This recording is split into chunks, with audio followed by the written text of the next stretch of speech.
We're learning more this morning about the Canadian companies listed by the United States in its latest list of sanctions over Russia's war in Ukraine.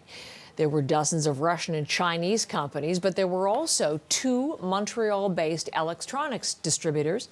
Janice McGregor has been doing some reporting on this and is live in Ottawa with what we've known, or what you've learned, really, Janice, about these two companies and how it was that we learned of them from this American list. Right, because on February 24th, the first anniversary of Russia's invasion, I was kind of going down the measures from different companies and saw these two specific Montreal firms listed and thought, wait a minute, if they're engaged in trade that is somehow posing a security risk or helping Russia's military, why was it that it was the U.S. Commerce Department taking action on this instead of Canadian authorities? So I started putting questions to this effect. Global Affairs told me that only it was aware that these two firms had been listed, didn't sort of go into any more details. So then I went on to the Canada Border Services Agency, which took a week to get back to me, but then revealed that these two companies came up as part of what it called a global effort to keep watch over shipments that could be supporting Russian defense industries. Apparently, U.S. border officials are now virtually embedded in the activities of Canadian inspectors. So you have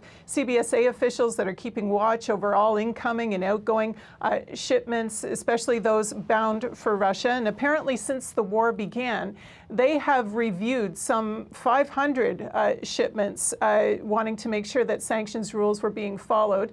Apparently, 8 of these shipments were seized or recommended for seizure, and in 7 cases there were fines levied for violating sanctions rules. Now, these two Canadian companies were apparently identified somewhere in this process, but the CBSA isn't giving out any details about exactly what they were shipping or what aspect of their business triggered this specific response from U.S. officials.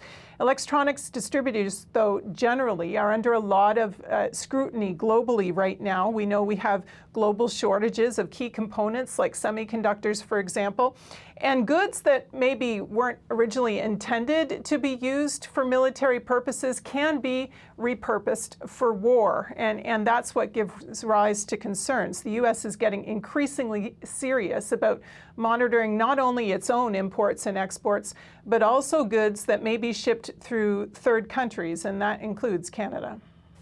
What are the two companies themselves saying about all of this, Janice?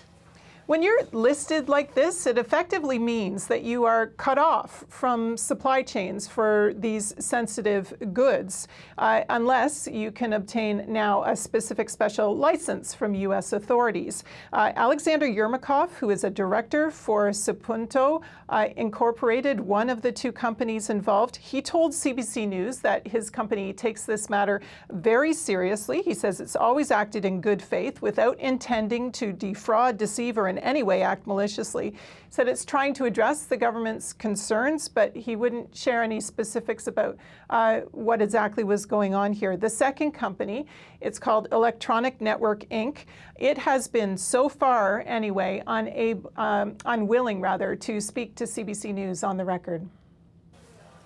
Janice, thank you very much. There's You're Janice welcome. McGregor from Ottawa this morning.